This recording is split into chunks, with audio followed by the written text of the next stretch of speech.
That's an incredible response to this film, and it deserves it. And I know you were sitting through part of it, listening to it here, and it's a brand new theater, and you said you've never seen it like this, or heard it. I hadn't heard it like this since we did the sound mix, and then generally, when you see it in cinemas, it's like, wow, why doesn't it sound right anymore? But this place is a really good sound system, and the screen is good, so this must be like one of these state-of-the-art places. So I watched about 5 minutes of it, and I was like, wow, you can feel the explosions. And you would know better than anybody how it's supposed to sound. So you saw it premium here, and you could see their response to it. You know what's amazing is, I didn't really know who Desmond Doss was. I didn't know this story. I don't know how. And I know that a lot of people have tried to make this movie over the decades, and he never wanted to allow it. Is that what it was, Mel?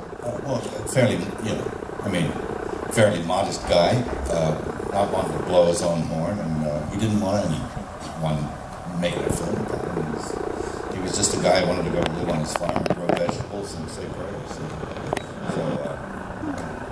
And it took 16 years in this current incarnation to even get this on the screen. And how did you get involved at this point? Well, Bill Mechanic had the script. He gave it to me 3 times actually over 10 years, and finally I twisted my arm. I saw it, and I thought, okay, I can do something with this one. Desmond was convinced by his church, he was Seventh-day Adventist, to allow his life rights to be told. He allowed his story to be told. Not because he wanted to be known in any way, he was very humble, but because he thought that the story might inspire and help other people, which it did. I mean, there were other conscientious objectors who got medals of honor for doing just this, like in Vietnam and places like that. So. This is such an incredible story, and you told it, it's actually 2 movies in one. The first part of it is almost like a Frank Capra movie. It evokes a time and a place and his whole life there, and then the battle sequence, the war sequences are like nothing I've seen. I mean, you put us in the heart of hell there, and you really Yeah, well, it should be ferocious, and I sort of wanted to emphasize what it must have been like for a man with no weapon to crawl into the face of hell itself and put his own life on the line to save other people's lives. And that's really an act of love. I don't see it as a war film, but a love story, Because greater love hath no man than he laid on his life for him. And it was kind of, for me, like getting a Norman Rockwell painting, off Saturday Evening Post, and then taking those characters and throwing them into an anonymous Bosch painting, So it was, juxtapose those 2 things together, it's hellish indeed. Talk about this guy here. What a phenomenal performance.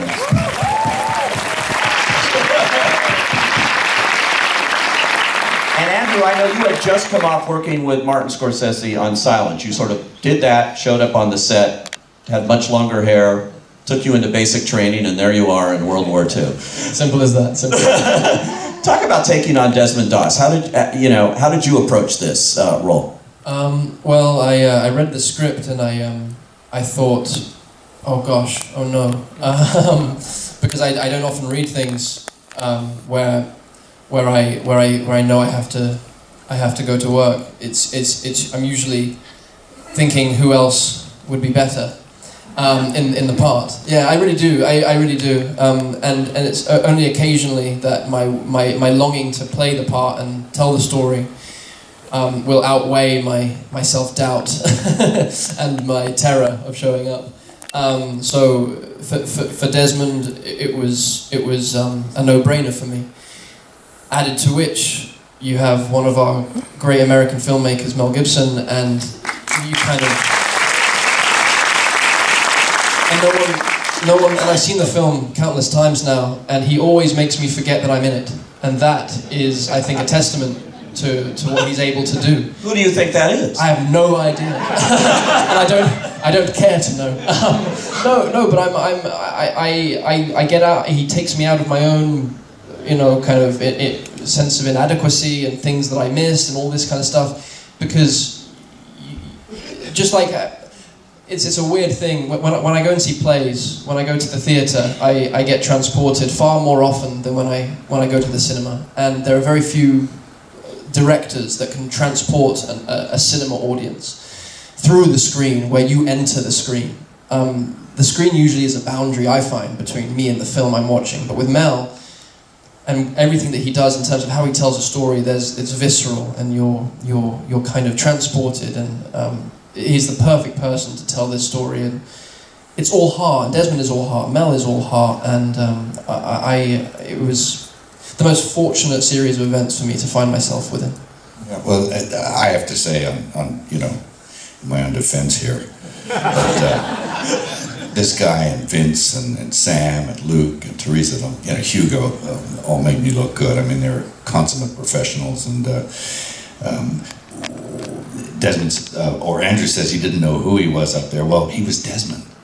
He really was, and he inhabited that man very well. In fact, Desmond's son came to the screening, and he was pretty moved by the whole thing. I think he had some words with Andrew, and it was, you know, he pretty much said, "You got my dad." And so, you know, boy, you couldn't get a better critic than that, I think. And you know, I think he did. I think he found the soul of the man somewhere, and was able to channel that.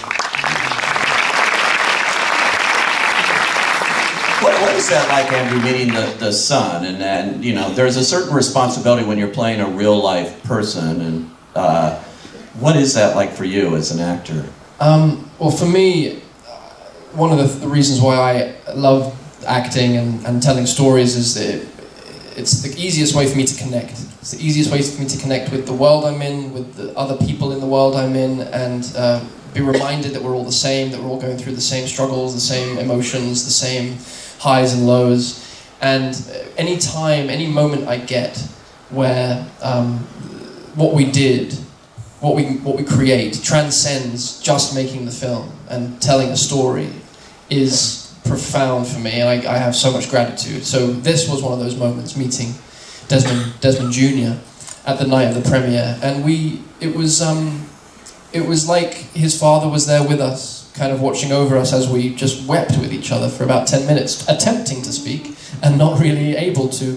There was something so profound and connected that happened between myself and Desmond Jr. and also his dad. There was some weird ancestral kind of strain. It was a very mysterious thing, and it makes sense because Desmond himself was obviously such a spiritual man, such a man in touch with the mystery of God, of his understanding of God and his understanding of love, and how the actions that we do in this life are not just about that very moment, but have ripples after we're gone. The energy we leave behind, the life that we leave behind. We never actually die. The ripples that we create are ever present. And as Mel was saying, he paved the way for a newly labelled way to serve, being the conscientious cooperator, not wanting to take life, but wanting to serve nonetheless in the heart and the heat of battle.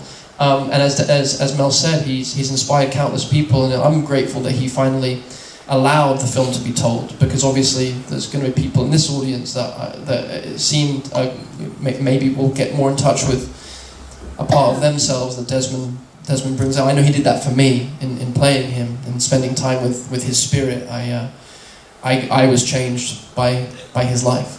It's a remarkably moving, non-violent film using violence. You know, it's that. Yeah, you know, but it's that weird dichotomy, because the message is very much nonviolence, but what we're seeing on screen does not stint at all. No, I think it has to be repugnant. You have to close your eyes, and it should be in your face. And I think it should be so. I mean, a lot of the World War II guys, we had a screening where men who had served on Hacksaw Ridge came in their 90s.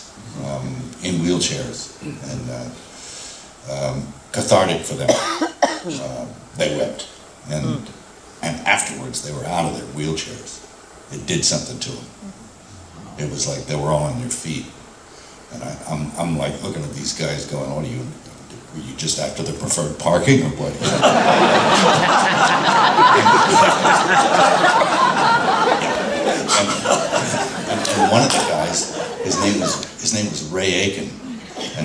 was Drew Brees' granddad, you know, the quarterback. Yeah. And he was there, and he was showing Luke Bracey, who played Smitty, you know, the big handsome guy, the tough guy, was he out of his wheelchair, 94 or something, showing him how to rip a guy's windpipe out. And Luke's like, yeah, okay, that's it.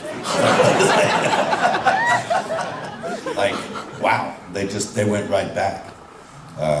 What's amazing too is that this movie I think was made for 27 million Australian, which is about 40 million US, something like that. So I think, you know, after about 27 US. 27 US. Which was like, over there you get like, the Australian government very generous with their endowments. It was 100% Oz movie, shot there using all the resources there, and you know the people of Australia brought their talents and toils to the table, and we boogied. You know, it was great. And to be back in Australia shooting a movie, that's the first time since Mad Max, right? Yeah, right? Yeah, long time. Long time. Like 30 years. You know. It was crazy. It was nice, and there were still some guys there who I'd worked with 30 years ago. And I looked at them and I said, "You got old," and they just like... What's amazing too is that in this age of computer-generated graphics, CGI, all of that, this is about as real as putting yourself into a real battle as you can. You didn't want to use a lot of those kind of effects, is that right? Well, there's a lot of practical stuff, and Andrew can attest to this. There's stuff going off around you, and pretty good, sophisticated stuff. Never a margin for error, very safe, hopefully. But, you know, you burn your militaries off and stuff. But all up, there was about 850 special effects shots in there, even though a lot of it was practical. And I think the earmarks of great special effects is, if you can't tell where they are, that's good. You can't tell. Good. Gorgeous cinematography. You should give a shout out to your cinematography. Simon Duggan, great, did a phenomenal job. He had a good operator called Golly, too, who was like, you know, the guy was like, you know, he was a powerhouse. All the cast and all the crew and my God, the art direction to make, you know, you believe that it's Lynchburg, Virginia when it's really New South Wales, Australia. So, you know, the peaks of Otter and all these things is really a good job. You would never know. Andrew, what was it like being in the midst of all that stuff going off and things, and knowing you got to act and hit your mark, and you know, because watching it as a viewer, it's just like, wow, this guy just went to war. It's a real testament to Mel. You know, he has it all in his head. You know, it's in script form, but then he tosses that out the window because the way that he visualizes and knows how to tell a battle sequence and a battle story in an emotional way, you just trust. So you always know what direction you're going, and it kind of like he talks about like a sporting event, like a football match or something. And it's so simple, and it's compelling and riveting, but to operate within it, that was really Mel's time to shine. I felt very, very happy being the quarterback, getting told where to throw, and I really just trusted it every time, and it's a real testament. The realism that Mel captured is, he mentioned the crew and everybody, the extras. Something has to be said about these guys the stunt guys, extras who weren't stunt guys. They were beating the crap out of each other even when they weren't on camera. Not because they didn't like each other, but just because they were doing everything they could to make sure the actors in the scene felt like they were there. You can't put a price tag on that. That is what creates the realism that we see as an audience, just as much as those who are on camera. And then and Mel made sure that everyone was safe, and simultaneously he wanted it to feel as horrific and terrible as possible, in order to truly honor the experience of the horror that these men went through, and that countless others go through and will go through throughout time, and simultaneously to honor the extraordinary insanity of Desmond going into it without any protection, but this childlike sense of faith, and it had to be that horrific, it had to be that intense in order for it's the truth, and it highlights the truth of